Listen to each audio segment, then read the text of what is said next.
இதுவரைக்கும் கத்திரிக்காய வச்சு போர்த்தா ரெசிபி செஞ்சுருப்பீங்க. ஆனா, புடலங்காய வச்சு இதுவரைக்கும் செஞ்சிருக்கீங்களா? செய்யலாமா? இப்ப இந்த ரெசிபிக்கு நான் ஒரே ஒரு புடலங்காய நல்லா தோல சீவிட்டு, இந்த மாரி சின்ன சின்ன பீஸா ஃபர்ஸ்ட்டு கட் பண்ணி எடுத்துக்கலாம். இப்போ ஒரு கடாயில கொஞ்சமா தேங்காய் எண்ணெய் எடுத்துக்கிறேன். இப்ப நம்ம கட் பண்ணி எடுத்து வச்சிருக்க புடலங்காய நல்லா வாஷ் பண்ணி எடுத்துட்டு, அதில வந்து ஒரு 1/2 டீஸ்பூன் காஷ்மீரி மிளகாய் தூள், ஒரு 1/4 டீஸ்பூன் மஞ்சள் தூள், தேவையான அளவுக்கு உப்பு. இது 3யும் ஆட் பண்ணிட்டு, இப்போ நல்லா மிக்ஸ் பண்ணிருங்க. ஒரு 5 மினிட்ஸ் மட்டும் ஊறட்டும். அதுக்கப்புறமா நம்ம இப்போ ஒரு கடாயில தேங்காய் எண்ணெய் எடுத்திருக்கோம். எண்ணெய் காஞ்சதுக்கப்புறமா இப்போ நம்ம மிக்ஸ் பண்ணி வச்சுருக்க காயை இதோட சேர்த்துட்டு நல்லா வதக்கி விட்டுருங்க.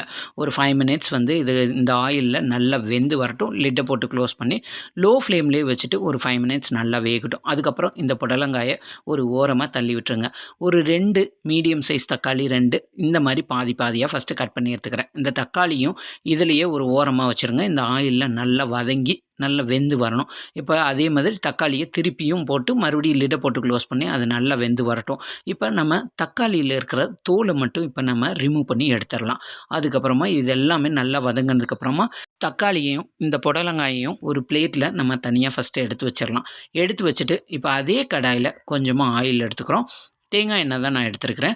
ஆயில் நல்லா காஞ்சதுக்கப்புறமா அந்த எண்ணெயில் வந்து ஒரு 3 காஷ்மீரி மிளகாய் இல்லைன்னா நார்மல் மிளகாய் கூட நீங்கள் சேர்த்துக்கலாம்.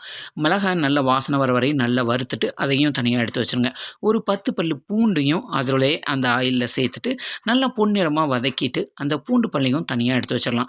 இப்போ இது கூட 2 பெரிய வெங்காயம் ஸ்லைஸ் பண்ணி எடுத்து வச்சுருக்கேன். அந்த வெங்காயத்தையும் இந்த ஆயில்லையே சேர்த்துட்டு நல்லா ரோஸ்ட் பண்ணுங்கள். இந்த வெங்காயம் நல்லா வதங்கினதுக்கப்புறமா இந்த வெங்காயத்தையும் நம்ம ஒரு பிளேட்டில் தனியாக மாற்றி வச்சிடலாம். இப்போ ஒரு இடிக்கல்ல வந்து நான் வந்து வதக்கி வச்சுருக்க ஃபஸ்ட்டு அந்த வரமிளகாயை இந்த மாதிரி நல்ல பொடியாக கையில் வந்து உடச்சி விட்டுறலாம். இப்போ நம்ம வதக்கி எடுத்து வச்சுருக்கிற புடலங்காய், 2 தக்காளி வதக்கியிருக்கோம் இல்லையா, அது பூண்டு பல் வதக்கி எடுத்து வச்சுருக்கோம் இல்லையா, அது எல்லாத்தையும் ஆட் பண்ணிவிட்டு நம்ம வதக்கி வச்சுருக்கிற வெங்காயம் இருக்குல்ல, பெரிய வெங்காயம், அதையும் இதோட சேர்த்துருங்க. சேர்த்துட்டு இப்போ இது கூட கொஞ்சமாக மல்லி இலையும் தூவிட்டு இந்த போர்த்தாவுக்கு தேவையான அளவுக்கு உப்பும் இது கூட தேவையான அளவுக்கு ஆட் பண்ணிடுங்க. ஆட் பண்ணிவிட்டு இடிக்கல்ல நல்லா இதை வந்து எல்லாத்தையும் நல்லா மேஷ் பண்ணி விடுங்க.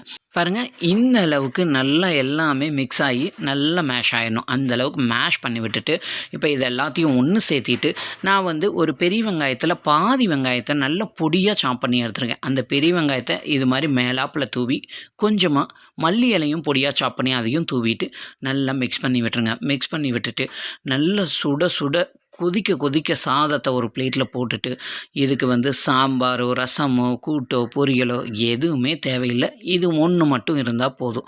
சுட சுட சாதத்தோடு இதை பிசைஞ்சு ஒரு அப்பளமோ ஆம்லெட்டை வச்சு சாப்பிட்டிங்கன்னா செம்மையாக இருக்கும். கண்டிப்பாக இந்த ரெசிபியை ட்ரை பண்ணி பாருங்கள். வீடியோ பிடிச்சிருந்தா லைக் பண்ணி சப்ஸ்கிரைப் பண்ணிடுங்க.